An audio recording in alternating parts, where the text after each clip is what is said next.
Millionaire took mute daughter to park and freezes as black man makes her speak for the first time. Clarrisa Vale's mouth open, eyes wide, didn't process about what just happened. She listened to her daughter Bella's voice because from 9 long years, but Bella did not laugh. Bella did not run. Bella did not speak. Clarrisa had lived with the weight of her daughter's silence. Doctors, therapists, even spiritual healers have been tried and discarded. Some called it trauma, others a disorder. Still others whispered that the girl simply chose not to speak. Whatever the reason, it had hollowed Clarissa's soul. She was a millionaire, a woman who had inherited the Vale estate, built empires, commanded respect in boardrooms, but all her wealth meant nothing when her daughter could not call her mommy. Clarrisa Vale sat inside the luxury SUV parked at the edge of Rosewood Park, her manicured fingers tightening on the leather steering wheel as her gaze shifted to the back seat. Her daughter, Bella, sat perfectly still in her little blue dress, her hands folded neatly in her lap. Her wide brown eyes were fixed on the world outside, watching families laughing in the park, children running, kites flying, parents calling out in cheerful voices. "Bella, darling," Clarrisa said softly, turning slightly in her seat. "Would you like to walk with me?" Bella blinked slowly. She gave a tiny nod, but no words left her lip. The same answer every time. Clarrisa swallowed hard, forcing composure. She stepped out of the car, walked around, and helped Bella down carefully. Together they entered Rosewood Park, sunlight spilling through the budding tree and scattering golden light across the grass. It should have been perfect, but for Clarrisa, every park visit was the same. Other children stared at Bella when she didn't speak. Parents whispered, and pity-filled eyes followed them like shadows. They walked in silence until they reached a wooden bench by the fountain. Bella sat, hands folded neatly, eyes on the water as if it held secrets she could never voice. Clarrisa smoothed her skirt and tried to breathe. This was her ritual. She would smile, hold her daughter's hand, and pretend this silence didn't kill her. But today would not follow the script, because someone else was watching. Across the park, Cristopher adjusted the strap of his worn leather satchel and slowed his pace. At 30, life had carved lines of both hardship and strength into his face, but his eyes still carried warmth, a kindness that many overlooked. He worked as a youth counselor at the community center, helping kids who had been tossed aside by society. Today, he'd come to the park to clear his thoughts, to breathe, but what he saw near the fountain made him stop. A boy tossed a ball too high, and it rolled near Bella's feet. The little girl bent to pick it up, her small hands brushing dirt from the bright red rubber. She looked up as the boy ran over, shouting, "Thanks!" Bella smiled faintly but said nothing. She held the ball out silently, her lips pressed together. The boy frowned. What's wrong with her? Can't she talk? He grabbed the ball and ran off, laughing. Christopher's chest tightened. He had seen this before. The cruel curiosity of children, the way silence became a target. He noticed a mother too, the tall woman with sharp features and an aura of wealth, sitting stiffly on the bench, forcing a brittle smile as though she hadn't heard the sting. But Christopher could see it. She was breaking inside. He debated for a moment. Approaching a stranger wasn't always welcome, but something about the girl's quiet, the woman's fragile mask, tugged at him. He adjusted his satchel again and walked toward them. "Excuse me," Cristopher said gently, stopping a respectful distance away. His deep voice carried a calm authority, like someone who had learned to measure his word. Clarissa's head snapped up. She was used to men approaching her, business offers, charity requests, even shallow attempts at flirtation. But this man, he looked different. His suit wasn't expensive. His shoes weren't polished to a boardroom shine, but there was dignity in his posture, strength. "Yes?" she asked cautiously. Cristopher offered a small nod to Bella. "I couldn't help noticing your daughter. She's quiet." Clarrisa stiffened instantly, her protective instincts flaring. Her voice turned cold. "She doesn't speak." Cristopher didn't recoil at her sharpness. Instead, he crouched slightly, lowering himself to Bella's eye level without intruding on her space. His expression softened. "That's all right," he said warmly. "Not everyone needs to speak to be heard." Bella's eyes flickered, studying him curiously. She tilted her head, as if trying to decipher the stranger's meaning. Clarrisa narrowed her gaze. "Do you mind?" she snapped, her voice low. "We don't need." But then she stopped because Bella was still watching him, and that hadn't happened before. Cristopher reached into his satchel slowly, carefully, like a magician revealing a secret. From inside, he pulled out a small wooden puzzle, interlocking pieces carved with intricate detail. He held it up. "This," he said gently to Bella, "was given to me when I was your age. I didn't like talking either, but I liked figuring things out." Bella leaned forward slightly, eyes widening at the puzzle. Her small hand lifted, hovering uncertainly. Clarissa's breath caught. Her daughter never reached for strangers. Cristopher extended the puzzle. "Want to try?" For a long, fragile moment, Bella hesitated. Then, with delicate fingers, she took the puzzle piece and turned it in her hand. Her lips parted slightly. No sound came, but her eyes glowed with something new. Engagement. Connection. Cristopher smiled softly. That's it. You're already better at it than I was. Clarisa's heart pounded. She didn't understand it. Why her daughter, mute for 9 years, would respond to a stranger's puzzle when she had ignored therapists, doctors, and teachers. Who are you?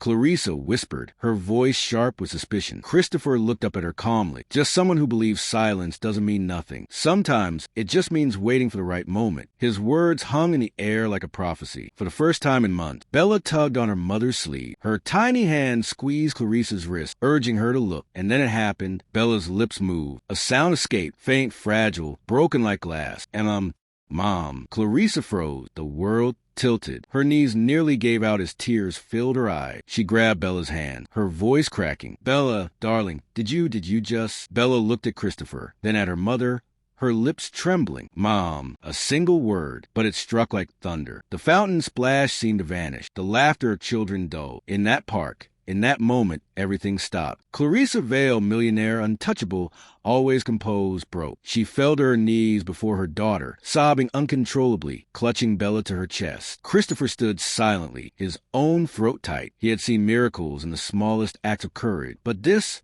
was different. Around them, people were starting to notice. Heads turned. Whispers spread. Phones lifted to record the scene. The silent girl who spoke for the first time. The wealthy mother undone by her daughter's single word. And the black man who stood quietly in the background, the stranger who had sparked it. But not all eyes watched with kindness, because in the far corner of the park, a man in a gray suit watched with narrowed eyes, his phone pressed to his ear. His voice was low, urgent. Yes, it's happening, the girl spoke. And the man is here. Tell Magnus. The news traveled faster than fire on dry grass. By that evening, shaky phone videos of Bella speaking her first word had spread across social media. Millions had watched the little girl look at her mother and whisper, Mom. Some saw a miracle. Others whispered conspiracy. But for Clarrisa Vale, it was no viral fairy tale. It was a secret that could put her daughter in danger. Back in the Vale mansion, the air was heavy with disbelief. Clarrisa paced the marble floor of her vast living room, her heels clicking in uneven rhythm. Bella sat curled on the velvet couch, clutching the wooden puzzle Cristopher had given her, staring at it as if it held the key to her new voice. Clarrisa turned sharply. Bella, say it again. Please, darling, say it for me. Bella looked at her mother, lips trembling. She parted them, sound forming, but no word came. Instead, she lowered her gaze. Tears welled in Clarisa's eyes. It hadn't been a dream. She'd heard it. The whole park had. But why now? Why with him? Her thoughts snapped back to Cristopher, the stranger with warm eyes, the man who had made the impossible happen. Who was he really? And why did she feel as though Bella wasn't the only one he had touched that day? Cristopher sat alone in his modest apartment, lit only by the faint glow of the city through half-drawn blinds. The puzzle box rested on his coffee table, identical to the one he had given Bella. He turned the pieces slowly in his hand, remembering his own childhood silence. He, too, hadn't spoken for years after his father had disappeared. It had taken a stranger, a volunteer at a youth program, to reach him with that same puzzle, to show him that not all silence was emptiness. Now, years later, Cristopher had dedicated his life to giving kids the same chance he'd been given. But something about Bella was different. Her silence hadn't just been choice or trauma. There was something else. His phone buzzed. Unknown number. Cristopher frowned, answering cautiously. Hello? A cold voice spoke. Stay away from the Vale family. The line went dead. Cristopher froze. How did they even know his name? The next night, Clarrisa invited Cristopher to the Vale mansion. She had rehearsed dozens of questions in her head. Who are you? Why did Bella speak for you? Well, you know that I don't. But when Cristopher stepped into her grand dining room, she found herself saying only, thank you. Cristopher's deep voice was steady. You don't have to thank me. Bella already had the voice inside her. I just gave her a reason to try. Clarisa's jaw tightened. Don't downplay it. You don't understand. For years, I've prayed, begged, paid anyone who promised a cure. Nothing worked. Then you appear, and suddenly my daughter, her words cracked. She turned away, collecting herself. Cristopher studied her. She wasn't just a millionaire mother. She was a woman breaking under the weight of a miracle she couldn't control. Bella entered quietly, puzzle in her hand. She walked to Cristopher, eyes shining, and held it out. Cristopher crouched to meet her gaze. Want me to show you another trick? Bella nodded. He guided her hand slowly, helping her unlock a new piece of the puzzle. Bella giggled softly, a sound so faint it was almost lost. Clarrisa gasped. She laughed. It was like hearing music for the first time. But before the moment could breathe, the dining room doors burst open. A man in a gray suit strode in, his face sharp, eyes cold. Behind him, 2 more men flanked the entrance. Magnus Vale, Clarrisa whispered, her blood running cold. Magnus Vale, Clarissa's brother-in-law, her late husband's younger brother. He was supposed to be overseas, running the European wing of the Vale Empire, but here he stood in her home, uninvited. Clarrisa, Magnus drawled, his smile sharp as glass. Imagine my surprise, hearing your little mute has finally spoken. Quite the miracle. Clarrisa straightened, fury simmering beneath her poise. You have no right barging into my home. Oh, but I do, Magnus said smoothly. You see, Bella isn't just your daughter. She's the rightful heir to half of Vale holding, and now that she can speak, she can testify about her father, about the will. Clarissa's breath caught. She had spent years shielding Bella from the corporate vultures circling the Vale fortune. Magnus was the worst of them, ruthless, power-hungry, willing to exploit a child's silence for his gain. Cristopher rose slowly, stepping protectively in front of Bella. You need to leave. Magnus' eyes flicked to him, sneering. And who are you? Another charity case Clarrisa picked up. Christopher's jaw tightened, but he didn't move. Magnus leaned closer, his voice dripping venom. Stay away from this family, or you'll regret it. That night, after Magnus stormed out, Clarrisa poured herself a glass of wine with trembling hands. Cristopher stood across from her. What did he mean? About the will? Clarrisa exhaled shakily. My husband, before he died,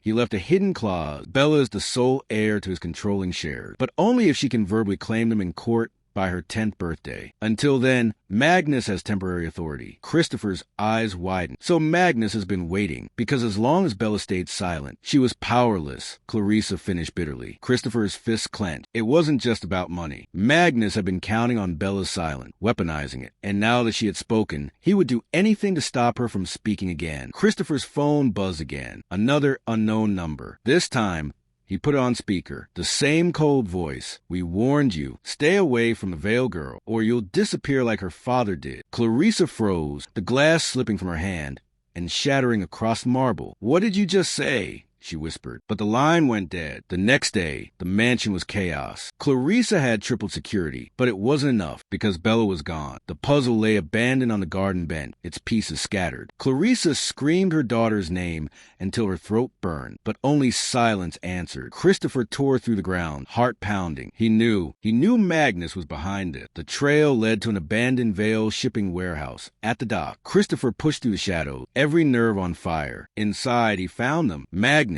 standing smugly in the dim light, 2 guards flanking him, and Bella, tied to a chair, eyes wide with fear but unbroken. Magnus clapped slowly. The hero arrived. Tell me, Cristopher, what makes you think you can save her? Christopher's voice was low, steady, because she's not alone anymore. Magnus smirked. You really think this little girl's voice can undo me? She won't say a word in court, not if she doesn't live to see her 10th birthday. Christopher's rage flared, but he held it down. He turned to Bella, his eyes softening. Remember the puzzle? Piece by piece. You can do this. Bella's lip trembled. Tears welled. But then she inhaled, steady and strong. Stop, she whispered. Magnus froze. Bella's voice rang out again, louder this time. Stop hurting us. The guards hesitated, thrown by the command of the child's word. Cristopher moved like lightning. 1 guard lunged. Cristopher ducked, slamming him into the wall. The second swung, but Cristopher disarmed him with practiced force. Magnus stumbled back, eyes wide. No, this isn't. But then Bella screamed. Help! Her first full shout. The warehouse doors burst open as police stormed in, led by Clarrisa herself, who had tracked Christopher's phone. Magnus was dragged away, cursing, spitting. But it was over. Weeks later, the courtroom was packed. Cameras flashed. Reporters whispered. Clarrisa held Bella's hand tightly as they stood before the judge. State your name, the judge instructed gently. Bella looked at her mother, then at Cristopher in the front row. He nodded, smiling. She lifted her chin, voice trembling but clear. Bella Vale. Gasps rippled through the room. The judge smiled warmly. And what do you claim, Bella Vale? Bella's small voice rang out. Each were a hammer of truth. My father's share. They belong to me. Magnus slumped in defeat as the gavel struck. Outside the courthouse, cameras swarmed, but Bella clung only to her mother's hand and to Christopher's puzzle, tucked under her arm like treasure. Clarrisa knelt, tears shining. You saved us, Bella. You saved me. Bella looked at Cristopher, her lips curving into a smile, and then, softly, clearly, she said, thank you. Christopher's chest ached. He had given her voice, But in truth, Bella had given him something greater, purpose. Clarisa's eyes met his. In that gaze was a promise of trust, of gratitude, of a bond that would never be broken. For the first time in years, silence no longer haunted the Vale family. It was filled with a voice worth everything. Like, share, comment, and subscribe for awesome and more engaging videos.